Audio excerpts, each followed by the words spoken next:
नमस्कार, मैं हूँ सारिका पंकज और आज रविवार के दिन कालजयी कहानियों के क्रम में आपके लिए लेकर आई हूँ मशहूर कहानीकार की कहानी।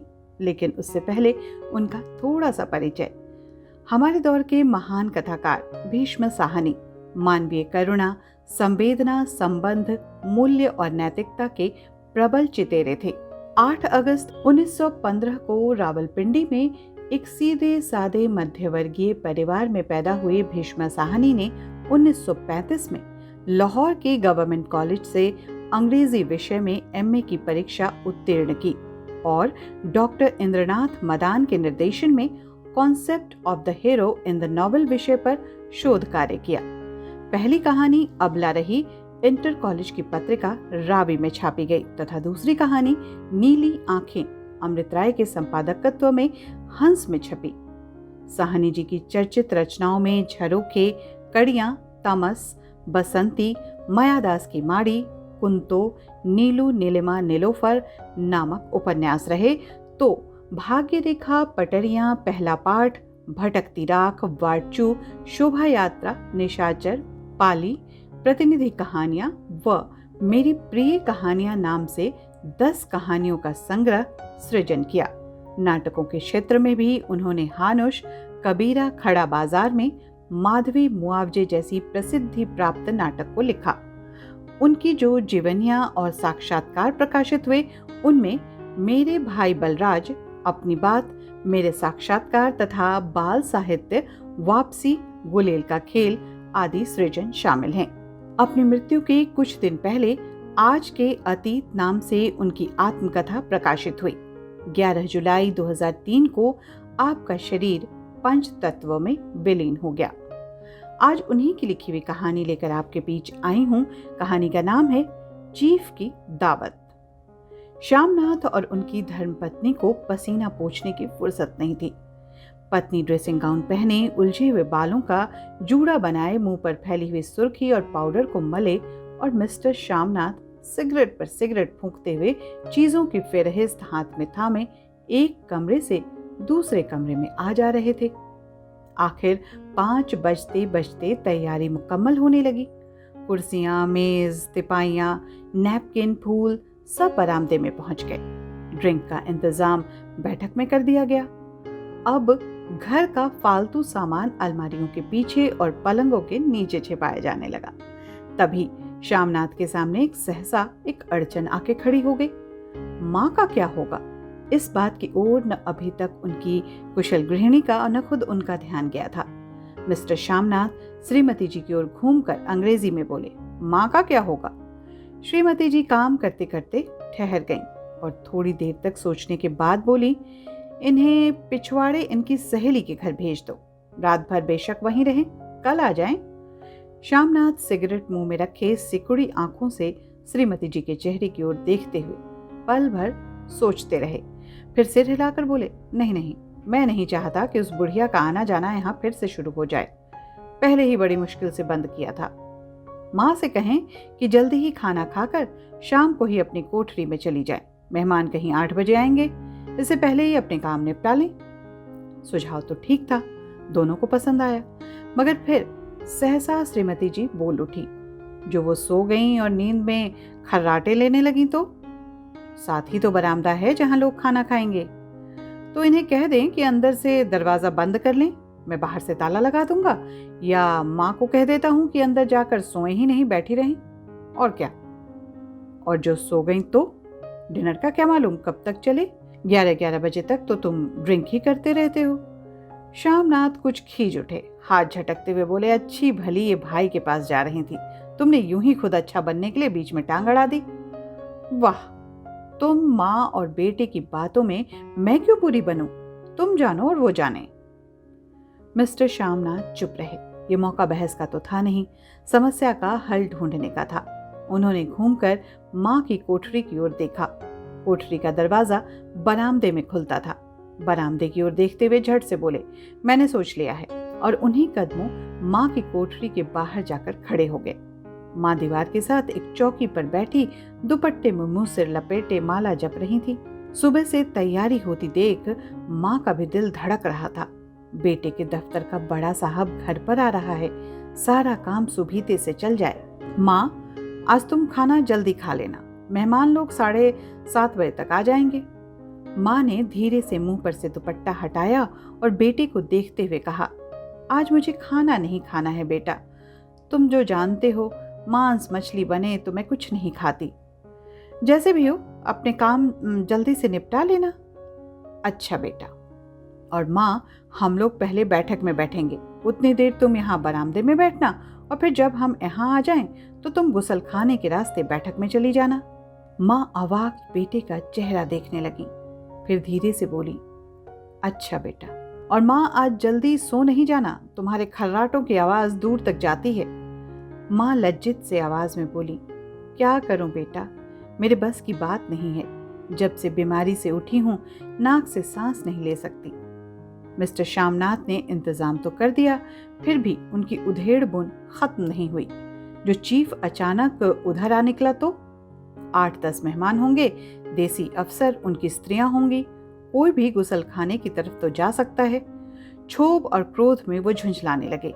एक कुर्सी को उठाकर बरामदे में कोठरी के सामने रखते हुए बोले, आओ माँ, इस पर जरा बैठो तो। माँ माला संभालती पल्ला ठीक करती हुई उठी और धीरे से जाकर कुर्सी पर बैठ गई। यूं नहीं माँ, टांगे ऊपर चढ़ाकर नहीं बैठते, ये खाट नहीं है। माँ ने टांगे नीचे उतार ली।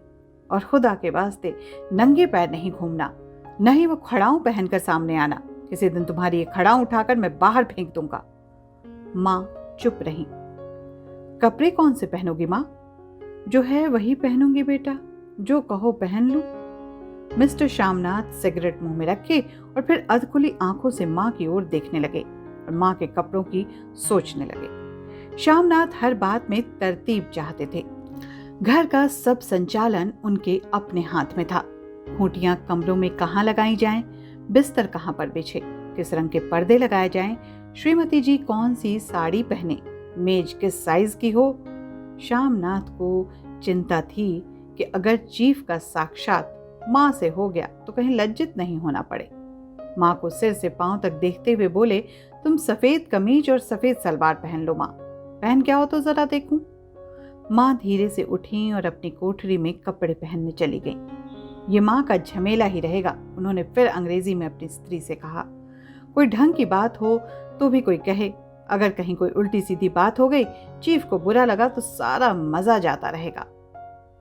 तब तक माँ सफेद कमीज और सफेद सलवार पहनकर बाहर निकली। छोटा सा कद, सफेद कपड़ों में लिपटा छोटा सा सूखा हुआ शरीर, धुंधली आंखें, केवल सिर के आधे झड़े हुए बाल पल्ले की ओट में छिप पाए थे, पहले से कुछ ही कम कुरूप नजर आ रही थी। चलो ठीक है, कोई चूड़ियां वुड़ियां हो तो वो भी पहन लो, कोई हर्ज नहीं। चूड़ियां कहाँ से लाऊं बेटा, तुम तो जानते हो सब जेवर तुम्हारी पढ़ाई में बिक गए। ये वाक्य श्यामनाथ को तीर की तरह लगा। तो नक्कर बोले, ये कौन सा राग छेड़ दिया माँ, सीधा कह दो नहीं है जेवर, बस। इससे पढ़ाई बढ़ाई का क्या ताल्लुक है? जो जेवर बिका तो कुछ बनकर ही आया हूँ, नीरा लंडूरा तो नहीं लौट आया। जितना दिया था उससे 2 गुना ले लेना। मेरी जीभ जल जाए बेटा, तुमसे जेवर लूंगी, मेरे मुंह से यूं ही निकल गया, जो होते तो लाख बार पहनती। 5:30 बज चुके थे। अभी मिस्टर श्यामनाथ को खुद भी नहा धोकर तैयार होना था। श्रीमती जी कब की अपने कमरे में जा चुकी थी। श्यामनाथ जाते हुए एक बार फिर माँ को हिदायत करते गए, माँ, रोज की तरह गुमसुम बन के नहीं बैठी रहना। अगर साहब इधर आ निकलें और कोई बात पूछे तो ठीक तरह से बात का जवाब देना। मैं न पढ़ी न लिखी बेटा, मैं क्या बात करूंगी, तुम कह देना। माँ अनपढ़ है, वो जानती समझती नहीं, वो नहीं पूछेगा। 7 बजते बजते माँ का दिल धक धक करने लगा। अगर चीफ सामने आ गया और उसने कुछ पूछ लिया तो वो क्या जवाब देगी? अंग्रेज को तो दूर से ही देखकर घबरा उठती थी, ये तो अमरीकी है, न मालूम क्या पूछे, मैं क्या कहूंगी। माँ का जी चाहा चुपचाप पिछवाड़े विधवा सहेली के घर चली जाएं, मगर बेटे के हुक्म को कैसे टाल सकती थी। चुपचाप कुर्सी पर टांगे लटकाए वहीं बैठी रहीं। एक कामयाब पार्टी वो है जिसमें ड्रिंक कामयाबी से चल जाएं। श्यामनाथ की पार्टी सफलता के शिखर चूमने लगी। वार्तालाप उसी रौ में बह रहा था जिस रौ में गिलास भरे जा रहे थे। कहीं कोई रुकावट नहीं थी, कोई अड़चन नहीं थी। साहब को विस्की पसंद आई थी, मेम साहब को पर्दे पसंद आए थे और साथ में सोफा कवर का डिजाइन भी पसंद आया था। कमरे की सजावट पसंद आई थी, इससे बढ़कर और क्या चाहिए था। साहब तो ड्रिंक के दूसरे दौर में ही चुटकुले और कहानियां कहने लग गए थे। दफ्तर में जितना रोब रखते थे, यहाँ पर उतने ही दोस्त परवर हो रहे थे और उनकी स्त्री काला गाउन पहने, गले में सफेद मोतियों का हार, सेंट और पाउडर की महक से ओत प्रोत कमरे में बैठी सभी देसी स्त्रियों की आराधना का केंद्र बनी हुई थी। बात बात पर हंसती, बात बात पर सिर हिलाती और शामनाथ की स्त्री से तो ऐसे बातें कर रही थी जैसे उनकी पुरानी सहेली हूं। और इसी रो में पीते पिलाते 10:30 कब बज गए, वक्त गुजरते पता ही नहीं चला। आखिर सब लोग अपने अपने गिलासों में से आखिरी घूंट पीकर खाना खाने के लिए उठे और बैठक से बाहर निकले। आगे आगे शामनाथ रास्ता दिखाते हुए, पीछे पीछे चीफ और दूसरे मेहमान। बरामदे में पहुंचते ही शामनाथ सहसा ठिठक गए। जो दृश्य उन्होंने देखा उससे उनकी टांगें लड़खड़ा गईं और क्षण भर के लिए सारा नशा हिरन होने लगा।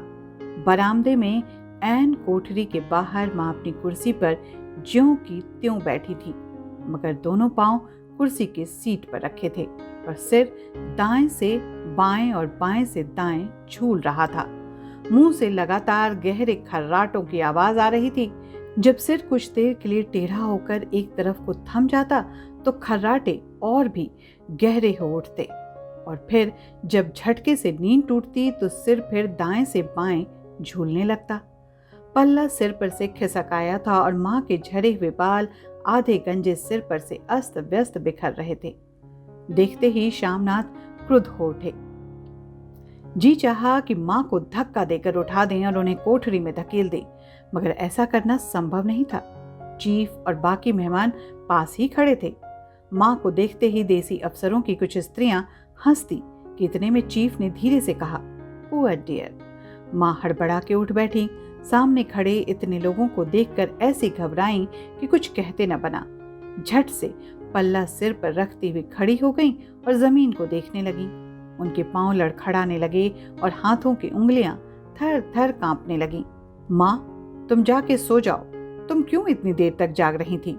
और खिसियानी हुई नजरों से शामनाथ चीफ के मुंह की ओर देखने लगे। चीफ के चेहरे पर मुस्कुराहट थी। वो वहीं खड़े खड़े बोले, नमस्ते। मां ने झिझकते हुए अपने में से सिमटते हुए दोनों हाथ जोड़े, मगर एक हाथ दुपट्टे के अंदर माला को पकड़े हुए था, दूसरा बाहर। ठीक तरह से नमस्ते भी न कर पाई। शामनाथ इस पर भी खिन्न हो उठे। इतने में चीफ ने अपना दायां हाथ मिलाने के लिए मां के आगे कर दिया। मां और भी घबरा उठी। मां, हाथ मिलाओ। पर हाथ कैसे मिलाती? दाएं हाथ में तो माला थी। घबराहट में मां ने बायां हाथ ही साहब के दाएं हाथ पर रख दिया। शामनाथ दिल ही दिल में जल उठे। देसी अफसरों की स्त्रियां खिलखिलाकर हंस पड़ी। यूं नहीं मां, तुम तो जानती हो दायां हाथ मिलाया जाता है, दायां हाथ मिलाओ। मगर तब तक चीफ मां का बायां हाथ ही बार बार हिलाकर कह रहे थे, हाउ डू यू डू। कहो मां, मैं ठीक हूं, खैरियत से हूं। मां कुछ बड़बड़ाई। मां कहती हैं, मैं ठीक हूं। कहो मां, हाउ डू यू डू। मां धीरे से सकुचाते हुए बोली, हाउ डू डू। एक बार फिर कह कहा उठा। वातावरण हल्का होने लगा। साहब ने स्थिति संभाल ली थी। लोग हंसने चहकने लगे थे। शामनाथ के मन का क्षोभ भी कुछ कुछ कम होने लगा था। साहब अपने हाथ में मां का हाथ अब भी पकड़े हुए थे और मां सिकुड़ी जा रही थी। साहब के मुंह से शराब की बू आ रही थी। शामनाथ अंग्रेजी में बोले, मेरी माँ गांव की रहने वाली हैं, उम्र भर गांव में रही हैं, इसलिए आपसे लजाती हैं। साहब इस पर खुश नजर आए। बोले, सच? मुझे गांव के लोग बहुत पसंद हैं। तब तो तुम्हारी माँ गांव के गीत और नाच भी जानती होंगी। चीफ खुशी से सिर हिलाते हुए माँ को टकटकी बांधे देखने लगे। माँ, साहब कहते हैं कोई गाना सुनाओ, कोई पुराना गीत, तुम्हें तो कितने ही याद होंगे। माँ धीरे से बोली, मैं क्या गाऊंगी बेटा, मैंने कब गाया है। वाह माँ, मेहमान का कहा भी कोई टालता है। साहब ने इतना रिज से कहा है, नहीं गाओगी तो साहब बुरा मानेंगे। मैं क्या गाऊं बेटा, मुझे क्या आता है। वाह, कोई बढ़िया टप्पे सुना दो, 2 पत्तर अनारा दे। देसी अफसर और उनकी स्त्रियों ने इस सुझाव पर तालियां पीटी। माँ कभी दीन दृष्टि से बेटे के चेहरे को देखती, कभी पास खड़ी बहू के चेहरे को। इतने में बेटे ने गंभीर आदेश भरे लहजे में कहा, माँ। और इसके बाद हाँ या ना का तो सवाल ही नहीं उठता था। माँ बैठ गईं और क्षण दुर्बल लरजती आवाज में एक पुराना विवाह का गीत गाने लगीं। हरियाणी माए हरियाणी बहने, हरियाती भागे भरिया है। देसी स्त्रियां खिलखिला के हंस उठी। 3 पंक्तियां गा के माँ चुप हो गईं। बरामदा तालियों से गूंज उठा। साहब तालियां पीटना बंद ही न करते थे। श्यामनाथ की खीज प्रसन्नता और गर्व में बदल उठी। माँ ने पार्टी में नया रंग भर दिया था। तालियां थमने पर साहब बोले, पंजाब के गांवों की दस्तकारी क्या है? श्यामनाथ खुशी में झूम रहे थे। बोले, वो बहुत कुछ है साहब, मैं आपको एक सेट उन चीजों की भेंट करूंगा। आप उन्हें देखकर जरूर खुश होंगे। मगर साहब ने सिर हिलाकर अंग्रेजी में फिर पूछा, नहीं, मैं दुकानों की चीजें नहीं मांगता। पंजाबियों के घरों में क्या बनता है? औरतें खुद क्या बनाती हैं? श्यामनाथ कुछ सोचते हुए बोले, लड़कियां गुड़िया बनाती हैं और फुलकारियां बनाती हैं। फुलकारी क्या? श्यामनाथ फुलकारी का मतलब समझाने की असफल चेष्टा करने के बाद माँ को बोले, क्यों माँ, कोई पुरानी फुलकारी घर में है क्या? माँ चुपचाप अंदर गईं और अपनी पुरानी फुलकारी उठा कर ले आईं। साहब बड़ी रुचि से फुलकारी देखने लगे। पुरानी फुलकारी थी, जगह जगह से उसके धागे टूट रहे थे और कपड़ा तो फटने लगा था। साहब की रुचि को देखकर श्यामनाथ बोले, ये फटी हुई है साहब, मैं आपको नई बनवा दूंगा। माँ बना देंगी? क्यों माँ, साहब को फुलकारी बहुत पसंद है, इन्हें ऐसी ही एक फुलकारी बना दोगी ना? माँ चुप रही, फिर डरते डरते धीरे से बोली, अब मेरी नजर कहाँ है बेटा, बूढ़ी आंखें क्या देखेंगी? मगर माँ का वाक्य बीच में ही तोड़ते हुए श्यामनाथ साहब को बोले, वो जरूर बना देंगी, आप उसे देखकर खुश होंगे। साहब ने सिर हिलाया, धन्यवाद किया और हल्के हल्के झूमते हुए खाने की मेज की ओर बढ़ गए। बाकी मेहमान भी उनके पीछे पीछे हो लिए। जब मेहमान बैठ गए और माँ पर से सबकी आंखें हट गईं, तो माँ धीरे से कुर्सी पर से उठी और सबसे नजरें बचाती हुई अपनी कोठरी में चली गईं। मगर कोठरी में बैठने की देर थी कि आंखों में छल छल आंसू बहने लगे। वो दुपट्टे से बार बार उन्हें पोंछती, पर वो बार बार उमड़ आते, जैसे बरसों का बांध तोड़कर उमड़ आए हों। माँ ने बहुतेरा दिल को समझाया, हाथ जोड़े, भगवान का नाम लिया, बेटे के चिरायु होने की प्रार्थना की, बार बार आंखें बंद की, मगर आंसू बरसात के पानी की तरह जैसे थमने में ही ना आते थे। आधी रात का वक्त होगा। मेहमान खाना खाकर एक एक करके जा चुके थे। माँ दीवार से सटकर बैठी आंखें फाड़े दीवार को देखे जा रही थी। घर के वातावरण में तनाव ढीला पड़ चुका था। मोहल्ले की निस्तब्धता श्यामनाथ के घर भी छा चुकी थी। केवल रसोई में प्लेटों के खनकने की आवाजें आ रही थी।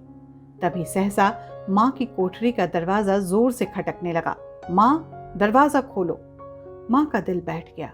हड़बड़ाकर उठ बैठी, क्या मुझसे फिर कोई भूल हो गई?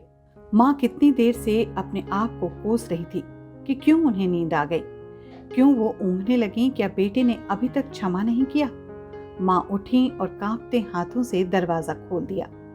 दरवाजा खुलते ही श्यामनाथ झूमते हुए आगे बढ़ाए और माँ को आलिंगन में भर लिया।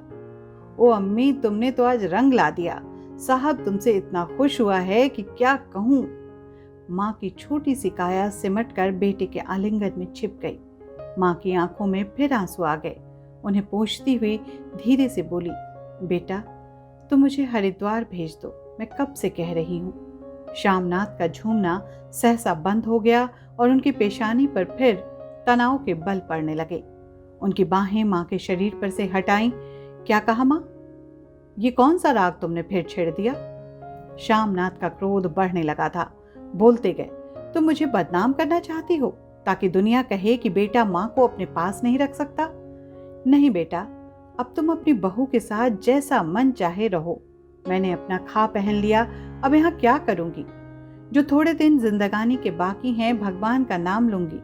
तो मुझे हरिद्वार भेज दो। तुम चली जाओगी तो फुलकारी कौन बनाएगा? साहब से तुम्हारे सामने ही फुलकारी देने का इकरार जो किया है।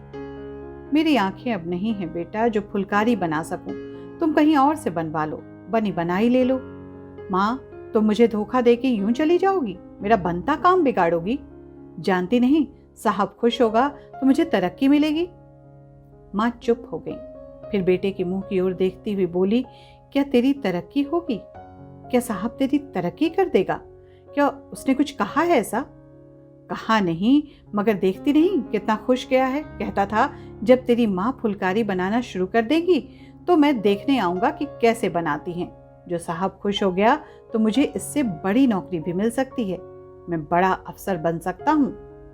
माँ के चेहरे का रंग बदलने लगा, धीरे धीरे उनकी झुर्रियों भरा मुंह खिलने लगा, आंखों में हल्की हल्की चमक आने लगी। तो तेरी तरक्की होगी बेटा, तरक्की यूं ही हो जाएगी। साहब को खुश रखूंगा तो कुछ करेगा, वरना उसकी खिदमत करने वाले कम थोड़े ही हैं। तब तो मैं बना दूंगी बेटा, जैसे बन पड़ेगा वैसे बना दूंगी। और माँ दिल ही दिल में फिर बेटे के उज्जवल भविष्य की कामनाएं करने लगी।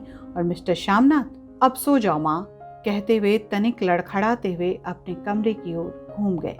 ये थी कहानी चीफ की दावत, जिसे लिखा था हमारे समय के महान कथाकार भीष्म साहनी ने। आपको ये कहानी कैसी लगी हमें जरूर बताइएगा। अगले रविवार नई कालजयी कहानी के साथ उपस्थित रहूंगी। तब तक के लिए दीजिए इजाजत। नमस्कार।